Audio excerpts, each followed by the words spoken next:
that this not be something where we just have a couple of people in an office in City Hall figuring out what's best for everybody else, but instead that we find a way to bring in people who have devoted their lives towards this part of our city, who love Greenwood, who know Tulsa, who know the needs of North Tulsa in particular.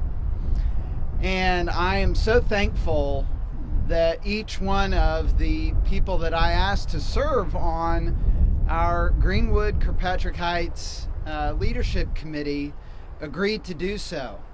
They have diverse backgrounds. There are folks on this committee who have not always seen eye to eye in the past. But what they all agree on is their love for Tulsa and for their neighbors and the historic opportunity that we have in front of us. And I am placing our faith as a city in them to help guide this process. The goal for this, for us as a city, is that they will guide the process, not us at City Hall. They will lead this process. They will engage the community in determining what people want to see here, how they want it to be governed, how they want the proceeds that may come from anything that's done on this site to be utilized. So this is much bigger than just your typical land use planning process. This is has the potential to be a real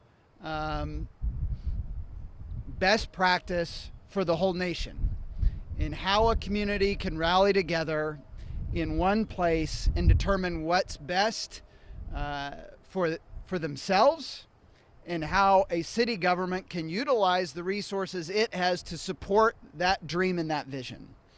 So today we are announcing the formation of this leadership committee. They've already been meeting and selecting vendors that will bring expertise both in land use planning, but also in strategic planning and in community outreach to help them make decisions as we go through this process.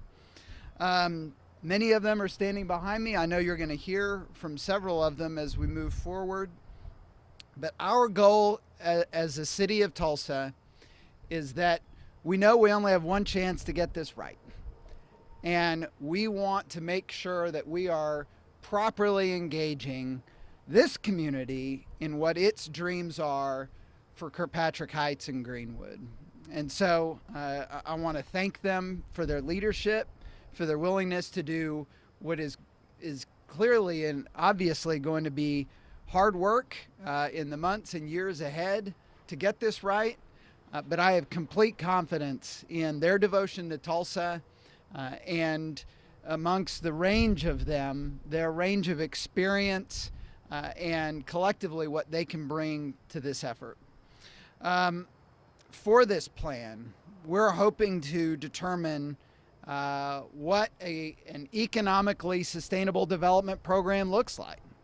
Of course, we want to know about land use and zoning regulations. That's something we can help with from the city's standpoint. If there are urban design standards that people believe need to be established, we want to know what those are. Transportation and infrastructure options. These are things that we can bring to bear as a city. And of course, having public enhancements and places to really highlight the history of Greenwood. All of these are potential options for us here at this site. What we view our role at the city as in this exercise is to bring all the tools that we have to bear that are at our disposal and to put them behind the community to achieve the community's dream for this site. And so I want to again thank the individuals who stepped up on this leadership committee. I want to thank the community for the role that they're going to play. We need your help in making sure that we get this right, and we hope that you'll take advantage of all the opportunities that there will be to engage in this process moving forward. And now I'd like to turn it over to my colleague, the chair of the City Council, who also serves on this leadership committee, City Council Chair Vanessa Hall Harper.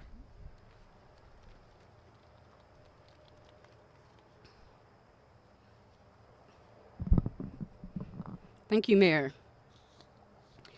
I am honored to be here today for this kickoff and to talk about such an important milestone for development in District 1, and I'll tell you why.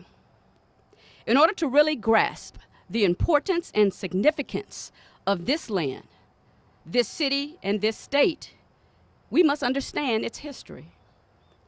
In 1907, when Oklahoma became a state, the first law passed was Jim Crow, thereby systemically, economically, and politically separating and disenfranchising the black community in this state and city, namely where we are standing today. In 1921, black home ownership was 30%. White home ownership was 35%. In 1940, black ownership was 49%. White ownership was 45%. In 2019, black ownership was 34.8%. And in 2020, it is 32%, or it was 32%, and it continues to drop. White ownership today is at 72.2%.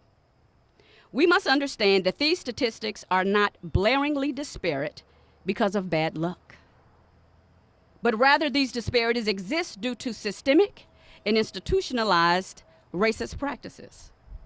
The same spirit that burned down Greenwood in 1921 unfortunately still exists today. That same spirit that stole this land from Native Americans still exists today. The same spirit that stole this land from freedmen still exists today. The name of the thief is simply white supremacy. White supremacy has many nicknames. What are some of those nicknames? Those nicknames are redlining, housing discrimination, and financial racism and lending. Federal programs like model cities, urban renewal, highway expansion that we hear right now, food deserts, insecurity, dollar store proliferation, predatory and payday lending. These are nicknames. Critical race theory, the state question of Oklahoma that's passed in 2012, which repealed affirmative action, resulting in the demise of black and minority businesses and further cementing the success and longevity of white-owned businesses in this state as it relates to governmental contracts and development. These are facts. One of the founding fathers of Tulsa, Tate Brady, was quoted in a military tribunal that he joined the Klan because when he came to Tulsa, the Indian was first, the black man was second, and the white man was last. And he vowed to change that. And guess what? He did. So where we stand today may very well be one of the most important projects to date in Greenwood's history, because what happens with this land could greatly impact the economic, social, and political future of the Greenwood community. We've been talking about this area and what it means for Greenwood and North Tulsa for quite some time, and today is exciting. It is so exciting to see that talk move towards action. You can look around and see vacant land for acres. That's not an accident. That's based on decisions that were made. So I think it's important that we remember the past so that we don't repeat it and that we move forward in a positive direction. And I'm excited about that today. Obviously, this area has history, and it's important to me and my constituents that whatever happens here, that the community have a critical say in what that is. I am happy to be a part of the leadership committee that is guiding the vision for this area, and I am eager to work with WRT, the consultant, and their partners of World One Development and Standpipe Hill Strategies to see what plans will come out of this process. This is an immense opportunity for the city to build pathways with the residents who will utilize this area, and I pray that we are successful. My district needs better housing opportunities, retail opportunities, ownership of those opportunities, ownership of development opportunities. My hope is that what comes of this planning process led by the community is something that we can truly say is owned by Greenwood, and this development honors her legacy. Thank you. Thank you, Councilor Hall Harper. Thank you, Mayor Bynum. And as TDA Vice Chair, this is a great opportunity for a community-led process to transform 56 acres that has seen decades of anticipation, decades of yearning for development, and decades of restoring land and a space that belonged to people that represented community, particularly the Greenwood community and this adjacent area here in Kirkpatrick Heights. The team has designed a robust resident and proximate business owner, longtime resident engagement process that will take into account all of the context Councilor Hall Harper shared, and also reimagine a different future for the space. We have seen lots of plans. I believe one of our colleagues yesterday just shared on a call, North Tulsa is one of the most planned areas in our community. But what I can assure our community members is different is there's an implementation plan. It's not going to be a pretty document that sits on a shelf, but we actually have a process that will ensure implementation. It will ensure community benefits from this planning process. So I will close what Councilor Hall Harper shared and what Mayor Bynum shared by just challenging our North Tulsa residents, community members, advocates to please get involved when you have World One leading this engagement process and Standpipe Hill strategies. This is an unprecedented opportunity to co-develop the land use plan for this area and also partake in the subsequent development of the area. So again, just want to thank my colleagues and invite the community to take part from start to finish and carrying out the legacy of this space.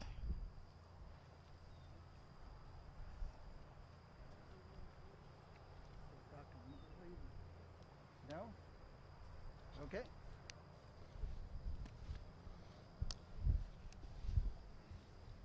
Well, thank you. As we close, I just want to reiterate what Ashley Phillipson just said, because I think it's so important. This is, at the outset, a planning process. And it is very important to us at the city and to the leadership committee that as many people as want to be involved in that process are, because that will help us truly shape a vision for what the community wants to see this land be put to use as. But it's equally important that folks understand that we have the commitment and the resources to follow through on that dream. We have, the city council and I, in the last year, have established the most powerful economic development authority in the history of the city. Merging several of our older economic development authorities into one new one, the Tulsa Authority for Economic Opportunity. The director of that, Kyan Camus, is here today. And the purpose of that authority is to take all of these tools and resources that the city government has that historically were siloed, one on their own, and bring them all together and put them behind the visions that Tulsans have to create equality of opportunity in our city, to create economic opportunity in our city. And so on the front end, yes, we will be going through a planning process. But the next stage after that, to Councilor Hall Harper's point, is action. And we have the tools and the resources to act. So I want everybody to know who's thinking about whether or not you want to engage in this planning process, this is not going to be one of those lovely plans that gets published on the internet and then no one ever hears from it again. The purpose of this is to guide the action and the deployment of resources to make this space what the community wants it to be. So again, I want to thank all of you for coming out today. Anyone behind me will be available for individual interviews. And again, thanks a lot. This is an exciting day in the history of our city. Thank you. Thank you very much.